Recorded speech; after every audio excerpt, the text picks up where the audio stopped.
Qu'est-ce que c'est que cette... Mais c'est Jim Ross. Il est quelle heure, là? On était censé être à Baltimore. Qu'est-ce que c'est que cette connerie? Jim Ross! Jim, il m'entend pas. Jim... Bah oui, je suis chez moi. J'avais un show ce soir. Allô, Paul? Mais Hunter? Ben oui, mais c'est Vince, là. Mais vous faites un show ce soir? J'étais pas au courant, c'est NXT, c'est ça, c'est ton truc? Comment ça, Cody? Ben il est censé être à Raw, là, avec son frère. Qu'est-ce que c'est que cette affaire? Mais y a Jim Ross! Je vois Jim Ross, là, à la télévision. Ah, c'est pas nous. Ah, c'est pas nous. Ah, c'est... Mais c'est produit comme nous. Mais c'est une grande salle, ils sont plus de 10 000 là-dedans. Qu'est-ce que c'est? Ah, c'est ça! Ah, c'est le truc! Mais tu m'avais dit que c'était une ligue mineure, qu'il fallait pas s'inquiéter. Là, je suis en peignoir, je comprends pas. Personne me prévient. Bah oui, une ligue mineure. Moi, je vois les tweets de Seth Rollins, ils parlent de ligue mineure. Et ils ont Jim Ross. Bah là, j'ai vu Dean Ambrose, j'ai vu qui... Hein? Ouais, mais c'est qui, John Moxley? Mais on les avait pas signés, là, tous les mecs, là? Mais donne des contrats, je sais pas, là. Là, il faut faire des chèques. Comment ça, y a plus d'argent? Y a pas plus d'argent, en fait, t'as vu tout ce qu'on a? Ils ont l'Arabie Saoudite, eux? Ah, alors, avec Jericho? C'est Jericho le champion?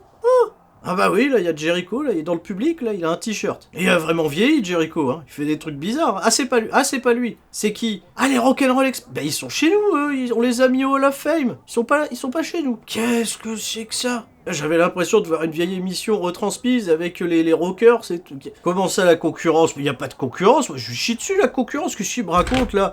Qu'est-ce que c'est que ce truc?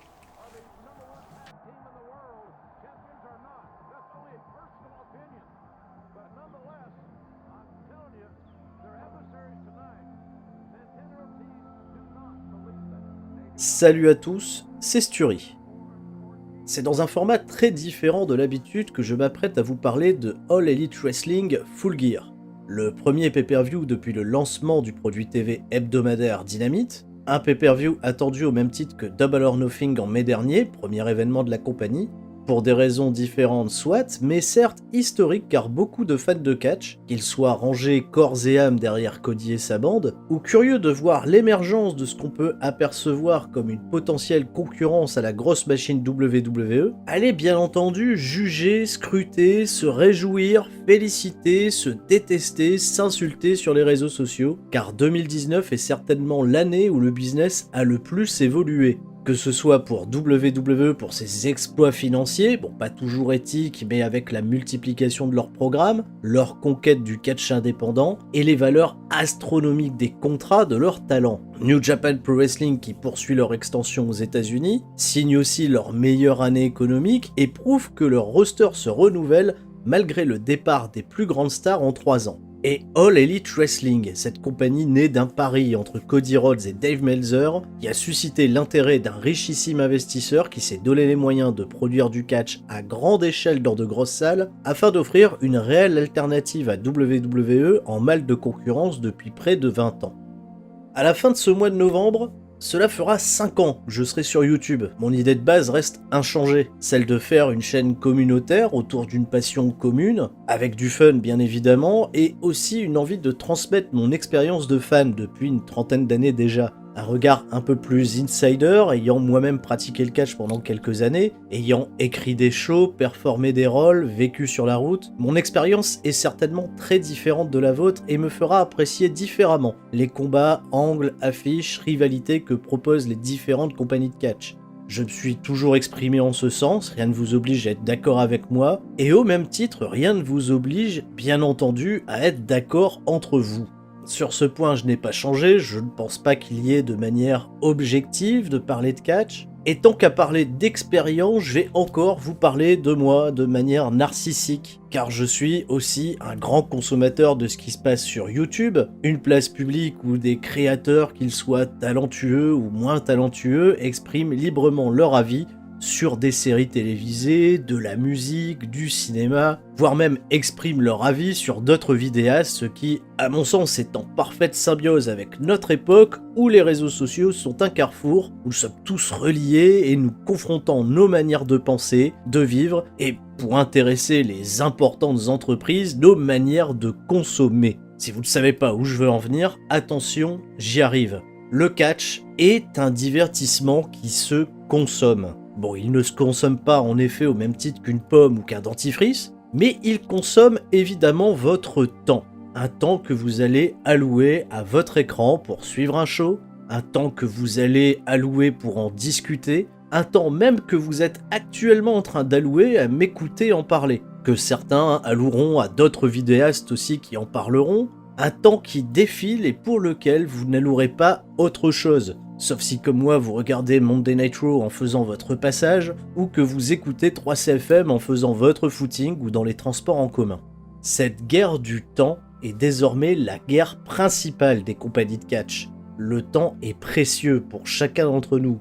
Pour occuper le plus de temps, les grosses compagnies de catch ont toutes pris la stratégie de se rendre le plus visible possible, diffusant leurs produits sur des services de streaming pour des prix bien plus abordables qu'il le fut à une époque. Et si on doit faire un calcul simple des programmes hebdomadaires des 3 plus grosses structures au monde, à savoir WWE, New Japan Pro Wrestling et All Elite Wrestling, WWE occupe 7 heures de programme hebdomadaire avec Raw, SmackDown et NXT, voire 11 à 12 heures les semaines de pay-per-view. New Japan Pro Wrestling peut parfois dépasser les 10 heures, voire même titiller les 20 heures en semaine de grosses tournées comme pour le G1 Climax, qui, oh mon dieu, est le tournoi annuel que je ne veux absolument pas manquer. Et All Elite Wrestling n'occupe pour l'instant que 2 à 3 heures en comptant le produit Dark diffusé gratuitement sur YouTube, auquel on peut ajouter cette semaine passée un pay-per-view de 3h30 plus 1 heure si on ajoute le pré-show, et sans vouloir s'implanter dans cette politique de ne pas faire plus pour le moment, car comme leurs dirigeants le répètent sans arrêt, All Elite Wrestling veut vivre comme une alternative à ce qui existe déjà. Et c'est peut-être là toute ma problématique, vivre comme alternative, il faut lire entre les lignes, c'est avant tout être une alternative à WWE.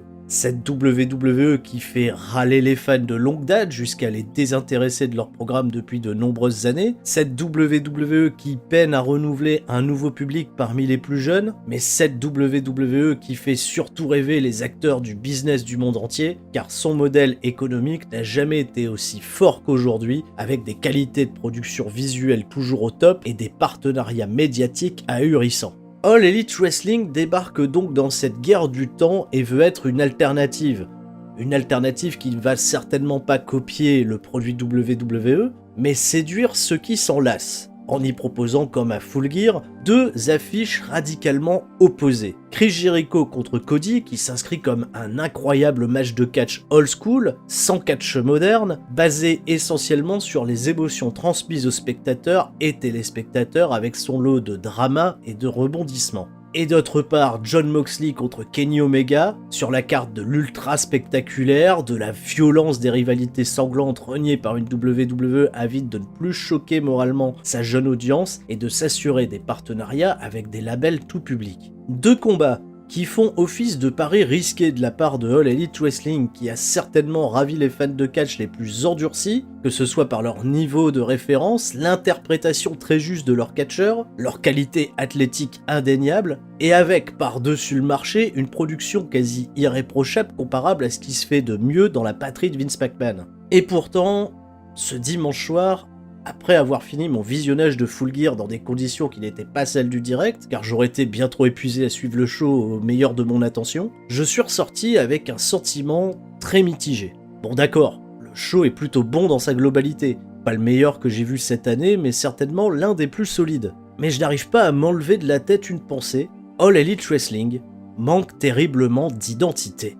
Alors là, j'ai l'impression d'avoir lâché un énorme pavé dans la mare. Et là encore, je vais parler de mon expérience, car ce ressenti est avant tout ultra personnel. J'ai grandi dans les années 90 avec WWF et WCW qui étaient diffusés sur Canal+.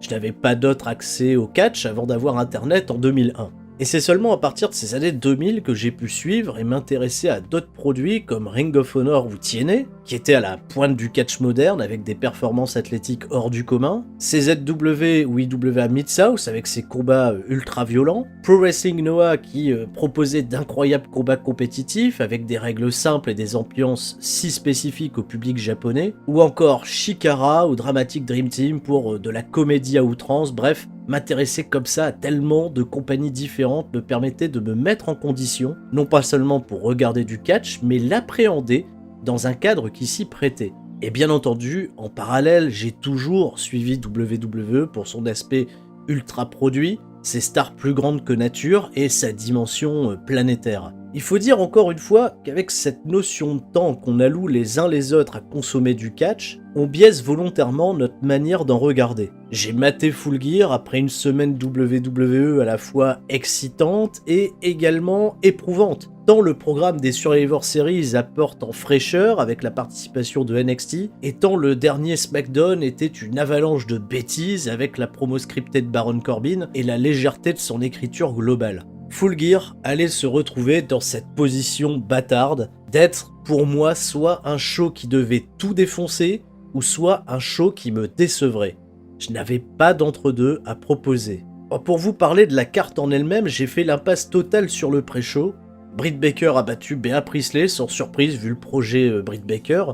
Brandy et Awesome Kong sont venus à la fin pour passer un message à la division féminine. C'est à noter, mais pour l'instant je ne suis pas des plus excités. Peut-être que je regarderai le match un peu plus tard. Le premier combat que j'ai donc vu opposait les Young Bucks à Proud and Powerful Santana et Ortiz. J'ai adoré ce combat. Santana et Ortiz sont des heels brillants, ils avaient toute mon attention. J'ai adoré également les Young Bucks et la magnifique altercation en fin de match avec les Rock'n'Roll Express m'a autant plu qu'au public de Baltimore. J'ai moins été séduit par Adam Page qui inflige à Pac sa première défaite. Malgré un final explosif, j'aurais préféré voir quelque chose d'un peu moins lourd après une telle performance en opener. Il en sera de même pour Shawn Spears qui bat Joey Janela dans la foulée, qui même en seulement 10 minutes m'ont semblé faire un combat bien plus long. J'ai beaucoup de mal d'ailleurs à m'investir en Joey Janela chez All Elite Wrestling, alors qu'ailleurs, comme à la PWG ou Game Changer Wrestling, il a toujours été une de mes attractions préférées. Là encore, problème de cadre ou de conditionnement intérieur. Le Spotfest attendu pour le championnat par équipe n'était pas toujours très propre techniquement, mis à part les immenses qualités physiques de Phoenix, qui est vraiment l'un des tout meilleurs au monde dans ce registre. Je n'ai jamais réellement vibré, peut-être fatigué des deux combats précédents. Le retour de Christopher Daniels était original, mais même ce programme à venir contre Pentagon Junior ne m'excite pas tant que ça. Au point où on en est, j'ai même réussi à être déçu du combat entre Ryo et Emi Sakura. Là encore, la faute à mes attentes d'en voir un réel challenge maître contre élève. Je voulais voir plus de choses qu'une Sakura cosplayant Freddie Mercury, voir plus de contre des techniques de Ryo que Emi Sakura lui a apprises, d'où l'intérêt d'un combat maître contre élève, de l'éternel je connais tous tes moves et voilà comment j'évite les pièges. La dernière minute, en revanche, est splendide. Ryo est très over avec le public. Je pense qu'elle est sincèrement une des meilleures réussites de All Elite Wrestling depuis leur début. En revanche, Cody contre Jericho est un réel bonheur. Cody rend si bien hommage au catch old school, il a un babyface sensationnel. Alors oui, c'est lent et pas du tout moderne, ça ne plaira pas à tout le monde, mais à Baltimore, tout le public est concerné. L'horrible chute de Cody et cette blessure à l'arcade forment l'un des meilleurs cut-off que j'ai vu de ma vie. Que la blessure soit volontaire ou accidentelle, elle aide tellement l'histoire que je n'ai rien cherché à comprendre. Jericho est si détestable, tout m'a paru génial.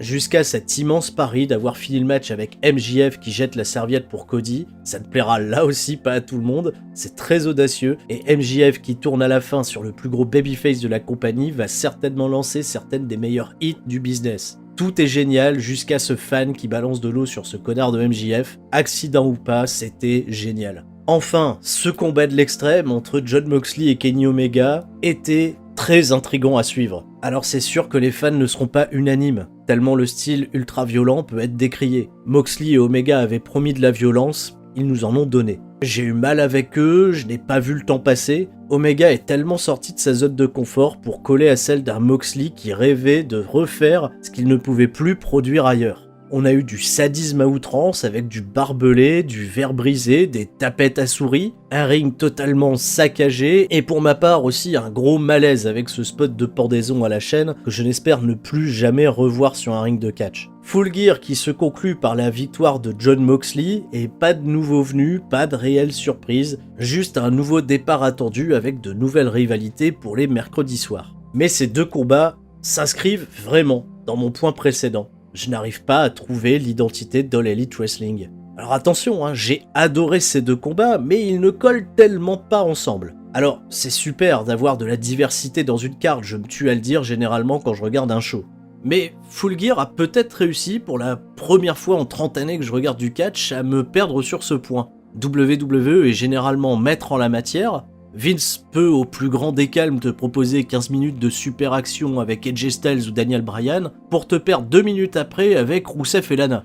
Bien que la comparaison soit violente ou peut-être légère, WWE m'a habitué au fil des années à sauter du coq à l'âne sans que je ne le remarque. Alors pourquoi All Elite Wrestling me gêne quand ils font ça ? Pourquoi, à Full Gear, j'ai le sentiment, dès l'instant où Cody est rentré au ring, que j'avais l'impression de voir un show différent, dans une ambiance totalement transformée? Et pourquoi suis-je autant gêné dans mes émotions entre la trahison de MJF et la surabondance de violence de ce main event? Dois-je alors blâmer WWE de trop me conditionner à voir leurs produits et de m'empêcher à apprécier ce Full Gear tel qu'il doit l'être? Est-ce que pour vraiment apprécier All Elite Wrestling, je dois arrêter totalement de suivre WWE? Mais si je fais ça, All Elite Wrestling ne devient plus une alternative. Est-ce que les deux produits peuvent réellement cohabiter? Je n'ai aucun mal par exemple à faire cohabiter WWE et New Japan, tellement les identités des deux produits sont aux antipodes. Alors pourquoi est-ce si dur avec All Elite Wrestling? Je me retrouve là à me poser des questions sans avoir de réponse immédiate. La seule réponse que je m'accorde réellement sera à nouveau le temps. Ce temps que j'allouerai à suivre l'évolution d'un produit naissant, ce temps qu'il me faudra pour comprendre l'identité d'All Elite Wrestling, ce temps que m'autorisera WWE à suivre un produit concurrent, ce temps qui sera déterminant pour beaucoup d'entre nous, fans de la première heure jusqu'à la 10e. Alors avec un tel point de vue de ma part, je me doute que vous aurez des choses à me dire dans la section commentaires, je prendrai le soin de vous lire, soyez gentils entre vous. Merci d'avoir donné une chance à ce format si différent des autres. Je vous rassure, connaissant WWE, j'aurai une chronique certainement bien plus fun pour les Survivor Series. C'était Sturi, ciao bye bye.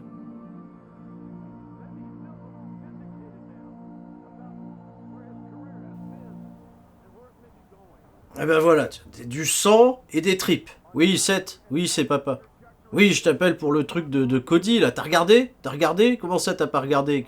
Mais il faut regarder, enfin! Mais moi, j'ai pas le temps de regarder ça. Je regarde rien d'autre que ce qu'on fait, nous. Faut se tenir informé des tendances, enfin. Bon, qu'est-ce que tu fais lundi soir? Lundi soir, tapette à souris, les amis. Tu vas me chercher Bray Wyatt, là, vous me faites un truc. Il faut faire mieux qu'une tapette à souris, là. Voilà, là, ils se sont ouverts la gueule, ça pisse le sang. Les gens applaudissent. Mais je me fous des sponsors, on va se faire baiser. Non, on se fait pas baiser, quoi. Ah, ça marche pas? Ah, c'est du catch. Oh les cons, ils font du catch. Ah bah c'est foutu.